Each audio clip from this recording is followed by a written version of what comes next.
सैनिकों की रक्षा के लिए जो याग किया जा रहा है, इसके पीछे आपकी क्या भावना है? हमारे जो सैनिक आज तैनात हैं बॉर्डरों पे, वो उनको ताकत मिले, उनको हिम्मत मिले, उनको शक्ति मिले और वो देश के लिए हमेशा तत्पर रहें।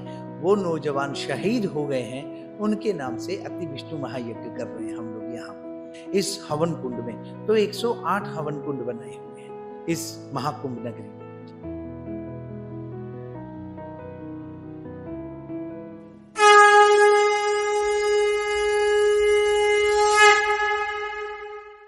नमस्कार। भारत की रक्षा के लिए भारत के सैनिकों का योगदान बहुत ही महत्वपूर्ण रहता है। इस महाकुंभ में एक ऐसा अखाड़ा है जो सैनिकों की रक्षा के लिए यज्ञ याग कर रहा है।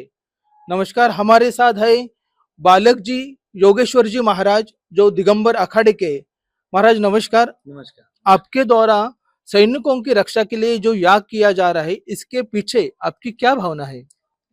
मेरी भावना यही है कि रक्षा हो और देश मजबूत हो, बॉर्डर हमारे मजबूत हों, हमारे जो सैनिक आज तैनात हैं बॉर्डरों पे, वो उनको ताकत मिले, उनको हिम्मत मिले, उनको शक्ति मिले और वो देश के लिए हमेशा तत्पर रहें।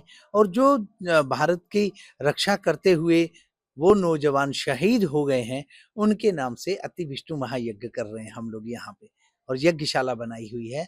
अति विष्णु महायज्ञशाला है। शहीदों के नाम पे यहाँ पर जैसे महाकुंभ है, ऐसे लगा हुआ है और इसी तरह से यज्ञशाला के चारों तरफ उनके फोटो लगे हुए हैं, उनके परिवार के परिजनों को बुलाया हुआ है और हमारा यज्ञशाला के ऊपर जो भारत का आन बान शान गौरव है, हमारा जो भारत का तिरंगा, वो लहराया जा रहा है और देश विदेश से जितने भी श्रद्धालु आ रहे हैं, वो आते हैं यहाँ दर्शन करते हैं और उनको सादर आमंत्रित किया हुआ है कि आप लोग आकर के उन नौजवानों को याद करके श्रद्धांजलि के रूप में आप भी आहुतियां दे सकते हैं इस हवन कुंड में। तो 108 हवन कुंड बनाए हुए हैं इस महाकुंभ नगरी में। जी महाराज, जो शहीद हुए उनके कुटुंबे भी यहाँ आते हैं और आपके यहाँ वो क्या भावना जताते हैं? हाँ, वो आते हैं और उनकी भावना बहुत अच्छी होती है, बड़े खुश होते हैं कि हमारे परिवार का जो परिजन है, जो सदस्य हमारा देश के लिए कुर्बान हुआ, देश के लिए जिसने अपनी प्राणों का बलिदान दिया, वो उसके लिए देश खड़ा है, उसके लिए देश के साधु संत महात्मा भी कार्य कर रहे हैं। तो वो प्रसन्न होता है, खुश होता है, उसे अच्छा लगता है कि देशवासी हमारे जो हैं वो सब उसके लिए खड़े हैं, तो उसको दिल में तसल्ली होती है। महाराज, हमने अभी बाहर देखा कि आपके जवानों के साथ फोटो लगे हुए हैं। क्या आप सीमा पे जाके जवानों के साथ बातचीत करते हैं, उनसे मिलते हैं? जी। क्या रहता है आपका? हाँ, बिल्कुल जाते हैं, उनको सबको मिलते हैं, बॉर्डरों पे जाते हैं, बॉर्डरों पे जैसे यहाँ पे यज्ञ हो रहा है, ऐसे हर बॉर्डर पे जाकर के बड़े-बड़े जहाँ भी हमारे देश के कोने-कोने पे बॉर्डर हैं, उन पे यज्ञ करते हैं। और यज्ञ कई जगह कारगिल में भी हमने 2006 में द्रास सेक्टर में टोलोलिंग जो हिल है, पर्वत है, टाइगर हिल है, उसके नीचे वहाँ पे भी यज्ञ किया। 108 हवन कुंड बनाए, 750 विद्वान पंडित थे और परिजन थे, परिवार थे उन नौजवानों के। तो वहाँ पे भी यज्ञ हुआ 11 दिन का, तो 2006 में। तो इसी तरह से ये 22 वर्ष हो गए हमारे को यज्ञ करते हुए और ये 43वां महायज्ञ है। तो इसी तरह से ये यज्ञ चलते जा रहे हैं।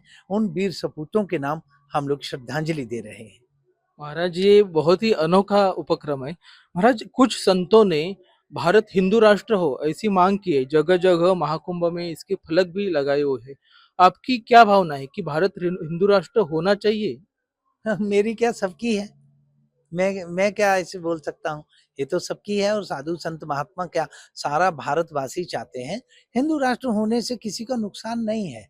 वो वो एक नियम बन जाएगा, नियम बन जाएगा, कानून हो जाएगा कि हिंदू राष्ट्र है और घोषित होने पे उसको कागज पत्रों में भी कंप्लीट उसको जब लिखा पढ़ी हो जाएगी, तो उसके लिए एक स्पेशल जो है एक सेवाएं हो जाएंगी।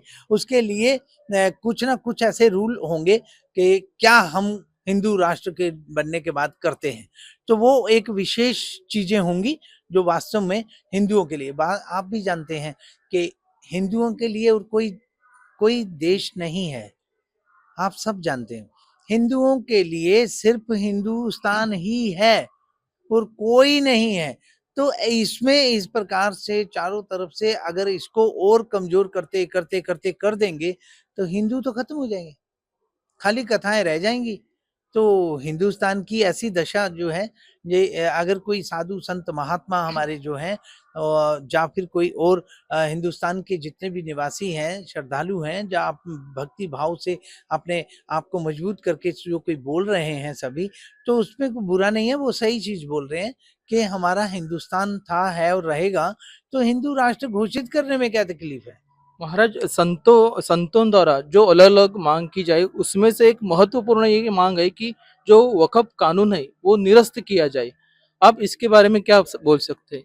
निरस्त किया जाए की वाली बात तो ये है कि सबसे पहले मुझे ये, मैं यही कह रहा हूँ, निरस्त किया जाए। जैसे कह रहे वक्फ बोर्ड जो है वो तो नियम के अनुसार अगर देखें तो भारत जब बना और पाकिस्तान जब बना, तो वक्फ बोर्ड तो रहना ही नहीं चाहिए था ना, अगर सारे चले जाते तो। आप इस चीज को भी देखिए ना, इसको भी पहलू है ना कि जब अगर सारे मुसलमान चले जाते तो क्या वक्फ बोर्ड यहाँ पे लागू होता? नहीं होता, सीधी बात है। क्यों? क्योंकि है ही नहीं कोई, ऐसा कुछ नहीं है। तो वो सब लोग जब रह गए तो तब हो रहा है ना। तो वक्फ बोर्ड के लिए तो गुंजाइश वास्तव में नहीं होनी चाहिए थी, क्योंकि जब बन गया ना, आपका तो सारा प्रांत, सारा देश ही बन गया है, तो वक्फ बोर्ड काहेगा और उसके लिए जमीनें काहेगी। तो ये चीजें भी शायद कोई राजनीति का अंग होगा, तो इसके लिए ये ठीक नहीं हुआ। और रही बात इसको हटाने की, तो बात तो साफ जाहिर है कि जब पाकिस्तान ही बन गया तो इसको काहे रखा हुआ। महाराज, एक आखिरी सवाल। अभी 22 तारीख को महाकुंभ में धर्म संसद वाली है। ये जो हिंदुओं के अलग अलग प्रश्न है उसके बारे में क्या संतों ने एकत्र आके इसके बारे में सरकार की ओर मांग करनी चाहिए? हाँ, करेंगे। सारे साधु संत महात्मा बैठ के मांग करेंगे, और बहुत सारे प्रश्न हैं अपने राष्ट्र को लेकर के, वो सनातन को लेकर के, ये सारे साधु संत महात्मा बैठ करके चर्चा करेंगे।